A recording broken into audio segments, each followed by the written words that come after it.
नमस्कार, आप देख रहे हैं खबर इंडिया। मैं हूं आपके साथ चंद्रश्री राजपूत।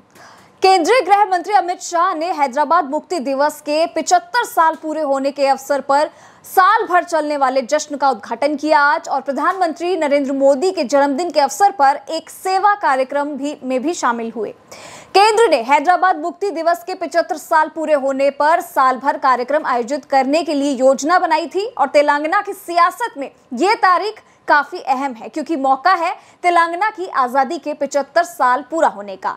ये वो तारीख है जिसने केंद्र और राज्य सरकार को अलग अलग नाम, अंदाज और तौर तरीकों से इस दिन को मनाने के लिए मजबूर कर दिया है। 1948 में हैदराबाद को निजामों के शासन से रिहाई के बाद भारत में शामिल किया गया था। बीजेपी आजादी के अमृत महोत्सव के तहत हैदराबाद की आजादी के 75 साल को मुक्ति के तौर पर मना रही है। केंद्र सरकार ने आज हैदराबाद मुक्ति दिवस मनाया तो राज्य सरकार इसे तेलंगाना एकता दिवस का नाम दे रही है। 15 अगस्त 1947 को हैदराबाद उन रियासतों में से एक था जिनका भारत में शामिल होना तो दूर, वो इस बारे में बातचीत को भी तैयार नहीं होते थे। निजाम के खास निजी दिल्ली में सरदार पटेल को तल्ख तेवर दिखाए थे और सरदार साहब सौम्यता के साथ उनकी बात सुन रहे थे।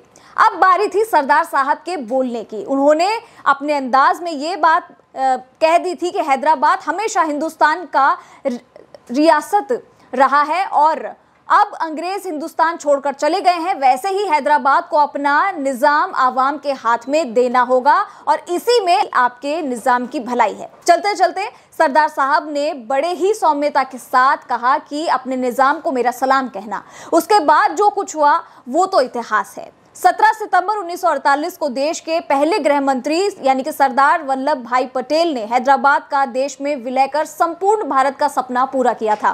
केंद्र सरकार हैदराबाद के विलय यानी हैदराबाद की निजामशाही से मुक्ति के 75 साल पूरे होने के मौके पर आयोजनों की योजना बनाई। इसे आज हैदराबाद मुक्ति दिवस के रूप में मनाया गया, जहां केंद्रीय गृह मंत्री अमित शाह ने राष्ट्रीय ध्वज फहराया और केंद्रीय अर्धसैनिक बलों की ओर से एक कलरफुल परेड की समीक्षा की।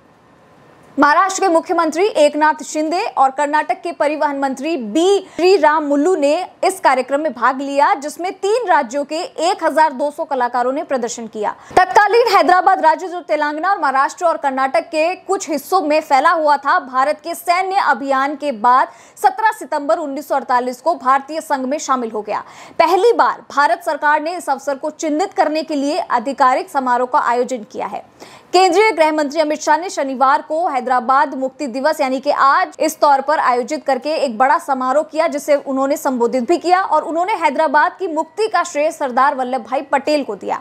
साथ ही गृह मंत्री ने इस दिन को मनाने का श्रेय प्रधानमंत्री नरेंद्र को भी दिया। उन्होंने कहा कि प्रधानमंत्री नरेंद्र मोदी ने इस दिन को मनाने का जैसे ही ऐलान किया, हैदराबाद के लोग तुरंत तैयार हो गए। साथ ही उन लोगों पर हमला बोला जिन्होंने हैदराबाद मुक्ति दिन मनाने के वादे तो किए लेकिन उसे पूरा नहीं किया। गृह मंत्री हैदराबाद मुक्ति दिन के मौके पर आयोजित समारोह को संबोधित कर रहे थे। मुख्यमंत्री ने कहा कि इस क्षेत्र में मांग थी कि हैदराबाद मुक्ति दिवस को सरकार की अनुमोदन के साथ मनाया जाए, मगर दुर्भाग्य की बात यह है कि 75 साल हो गए जिन्होंने यहाँ पर शासन किया, उन्होंने वोट बैंक की राजनीति के कारण हैदराबाद मुक्ति दिन मनाने का साहस ही नहीं किया। उन्होंने आगे कहा कि वादे तो अनेक लोगों ने किए मगर सत्ता पर आते ही राजकारों के डर से पलट गए। आज मैं प्रधानमंत्री नरेंद्र मोदी को बधाई देना चाहता हूं जिन्होंने निर्णय किया कि हैदराबाद मुक्ति दिवस को मनाया जाएगा, लेकिन इस ऐतिहासिक दिन पर केंद्र और राज्य सरकारें आमने सामने हो गई, जिसको लेकर सियासी घमासान मच गया।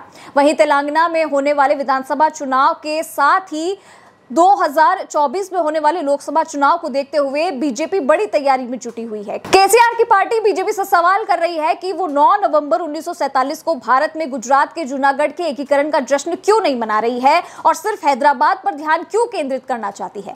तेलंगाना में बीजेपी राजनीतिक रूप से आक्रामक रही है। 2018 में पार्टी ने राज्य चुनावों में केवल 1 विधानसभा सीट जीती थी, लेकिन बाद में उसने हैदराबाद में 2 उपचुनाव और हैदराबाद निकाय चुनाव में काफी सीटें जीती। बीजेपी को तेलंगाना में एक बड़ा राजनीतिक अवसर दिखाई दे रहा है, जिसमें कमजोर कांग्रेस, टीआरएस और मजबूती से चुनौती देने में असमर्थ है। हैदराबाद मुक्ति दिवस के बहाने बीजेपी निजामों के अत्याचार के मुद्दे पर चोट कर रही है, तो वहीं बात जब हैदराबाद और निजाम की होती है तो AIMIM प्रमुख असदुद्दीन ओवैसी का बयान आना तो बनता ही था। हैदराबाद मुक्ति दिवस से पहले उन्होंने तिरंगा बाइक रैली की थी और रैली के मंच से हैदराबादी भाईजान ने बीजेपी पर जमकर निशाना साधा। हालांकि इस कार्यक्रम से पहले भी ओवैसी ने भी केंद्र और राज्य सरकार को पत्र लिखकर इस दिन को राष्ट्रीय एकता दिवस के रूप में मनाने के लिए कहा था। जहां ओवैसी का निशाना हैदराबाद और निजाम के जरिए बीजेपी की हिंदूवादी छवि की पार्टी पर है, तो वहीं बीजेपी केसीआर सरकार भी इस मुद्दे पर अपने राजनीतिक नफे नुकसान देख रही है और इसी लिहाज से अमित शाह का दौरा अहम माना जा रहा है, क्योंकि तेलंगाना में अगले साल 2023 के अंत में विधानसभा चुनाव होने हैं और इसीलिए राज्य सियासी अखाड़ा बना हुआ है। 17 सितंबर हो या तेलंगाना मुक्ति दिवस या फिर राष्ट्रीय एकता दिवस, नाम चाहे जो भी हो, पर तस्वीरों में दिख रही कोशिश 2023 में होने वाले विधानसभा चुनाव के लिए है। तो आपका क्या कहना है इस पूरे वीडियो को लेकर कमेंट बॉक्स में मुझे जरूर लिखकर बताइएगा। और आने वाले 2023 के अगर हम चुनावों की बात करें, विधानसभा की या फिर लोकसभा चुनाव जो कि 2024 में होने वाले हैं, उनको लेकर जो राजनीतिक पार्टियां हैं आपस में भिड़ी हुई है, चाहे वो कोई भी मुद्दा हो, किसी भी राष्ट्रीय मुद्दा हो या फिर कोई आम मुद्दा हो या फिर किसी दिवस को, किसी दिन को मनाने का मुद्दा हो, राजनीतिक पार्टियां कभी भी एक दूसरे पर सवालिया निशान खड़ा करने का मौका नहीं चूकती है। तो यहाँ पर आपको इससे लेकर क्या कहना है मुझे कमेंट बॉक्स में जरूर लिख के बताइएगा।